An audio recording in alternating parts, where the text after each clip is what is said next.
लोखंडी रॉड आणि पारसाचं रहस्य. त्या जंगलाकडे कोणीही सहज जात नसे, कारण ते जंगल फक्त झाडांनी नाही तर जुन्या दंतकथांनी भरलेलं होतं. गावात वडीलधारी लोक सांगायचे, जंगलात एक भला मोठा साप आहे. त्याच्या अंगावर केस आहेत. तो शेकडो वर्ष जगतो आणि जेव्हा तो म्हातारा होतो तेव्हा तो दगड बनतो. तो दगड म्हणजेच पारस. जो पारस लोखंडाला लागतो तो लोखंड क्षणार्धात सोनं करतो. गावातला मेंढपाळ मुलगा भीमा रोज आपल्या मेंढ्या घेऊन त्याच जंगलातून जात असे. त्याच्या हातात कायम एक जुनी लोखंडी रॉड असायची. ती त्याच्या वडिलांची निशाणी होती आणि त्याचं एकमेव संरक्षणही. भीमाला सवय होती चालताना वाटेतील दगड तो रॉडवर आपटायचा. ठणक ठणक. एक दिवस एक काळपट वेगळाच दगड रॉडला लागताच तो दूर उडून गेला. भीमा थांबला. त्याने रॉडकडे पाहिलं. जिथे दगड लागला होता तो भाग जाड, पिवळसर आणि चमकदार दिसत होता. भीमाचं हृदय जोरात धडधडू लागलं. हे सोनं? त्याच्या डोळ्यासमोर दंतकथा उभी राहिली. पारसाचा साप. त्या रात्री भीमा घरी गेला, पण झोप त्याच्या डोळ्यापासून दूर होती. चंद्र वर आला तसा तो पुन्हा जंगलात परतला. हातात लोखंडी रॉड, मनात भीती आणि डोळ्यात उत्सुकता.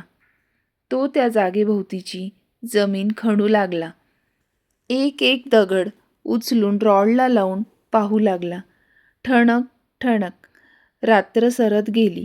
घाम गळू लागला. हात थरथरू लागले. अचानक ठणक. रॉडचा संपूर्ण भाग क्षणात सोन्यात बदलला. भीमा हादरून गेला.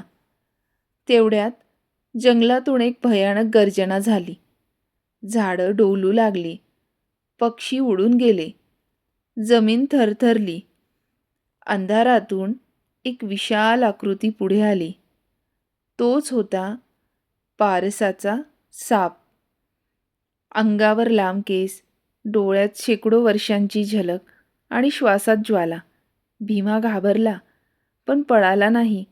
त्याने सोन्याची रॉड हळूच जमिनीवर ठेवली आणि हात जोडले. मला सोनं नकोय, तो थरथरत्या आवाजात म्हणाला. मला फक्त सत्य कळायचं होतं. क्षणभर पूर्ण शांतता पसरली. सापाने भीमाकडे पाहिलं. मग एक खोल गर्जना केली. त्या गर्जनेसोबत साप हळूहळू स्थिर झाला आणि दगडात बदलला.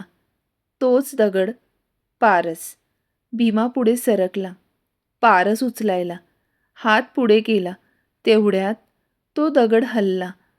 त्यावर हळूहळू केस उगवू लागले. आवाज घुमला. माझी परीक्षा अजून संपलेली नाही. भीमाच्या हातातील रॉड आपोआप जमिनीवर पडली. ठणक. पारसाचा स्पर्श होताच रॉड सोनं झालं नाही. ते तुटून 2 तुकडे झाले. सापाचा आवाज पुन्हा घुमला. लोभ सोडणाऱ्याला मी सोनं देत नाही. मी त्याला भीतीमुक्त आयुष्य देतो. क्षणात पारस मातीमध्ये मिसळून गेला. भीमा एकटाच उभा राहिला. त्याच्या हातात सोनं नव्हतं, पारस नव्हता.